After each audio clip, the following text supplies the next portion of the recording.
Banking को देखते हैं। वो वेडिंग ड्रेस में अपनी वेडिंग में एंट्री लेती है और नरेट कर रही थी कि आज मेरी लाइफ का बेस्ट डे है। ये 5th ईयर है मेरा फू यानशेन के साथ और अब फाइनली मैं उससे शादी कर रही हूँ। अब फू यानशेन को देखते हैं जो वेडिंग में बिल्कुल इंटरेस्टेड ही नहीं लग रहा था। जब वैंकिंग उसके पास आती है तो वो अपने हाथ में माइक लेता है और कहता है आई एम सॉरी एवरीवन, आज की शादी यहीं पर क्लोज होती है। ये सुनकर वैंकिंग और शादी में आए सारे गेस्ट बहुत ज्यादा शॉक्ड थे।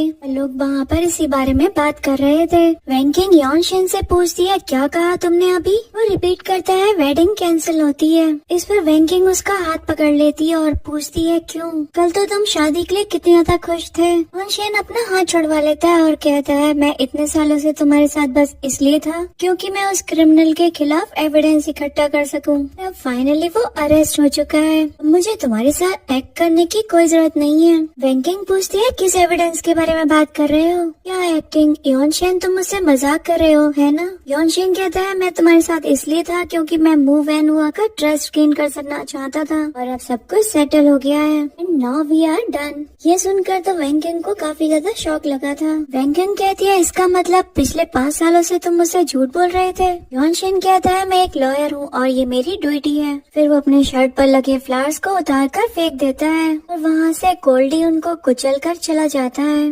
वैंकिंग तो भागकर उसको फॉलो करती है लेकिन वो नहीं रुकता, इवन पीछे मुड़कर तक नहीं देखता।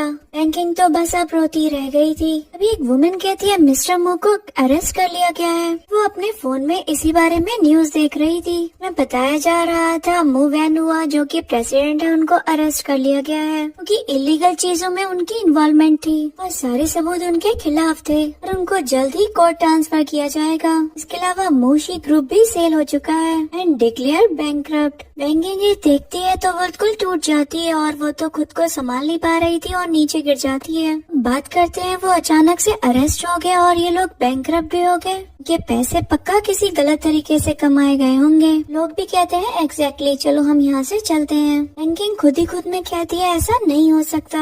फिर वो एक कॉल लगाती है। वो कॉल लग नहीं पाती और उसको कोई आंसर नहीं मिलता। वो बार बार कॉल ट्राई कर रही थी कि लेकिन कोई रिस्पांस नहीं मिलता और वो कहती है नहीं ऐसा नहीं हो सकता। खुद को समझाती है मेरा बड़ा भाई कोई क्राइम कैसे कर सकता है? पक्का कोई मिसअंडरस्टैंडिंग हुई है यहाँ पर। मुझे फू यानशेन से इस बारे में बात करनी होगी। वो वेडिंग वेन्यू से भागकर चली जाती है। वो यानशेन के ऑफिस पहुंच गई थी और उसकी रिसेप्शनिस्ट से उसके बारे में पता करती है। वहाँ पर उसके पास एक लेडी आती है, कहती है मिस मू आपकी और यानशेन की शादी कैंसिल हो गई। आप यहाँ पर अभी भी उनको ढूंढने क्यों आई हो? वैंकिंग पूछती है तुम कौन हो और तुम्हें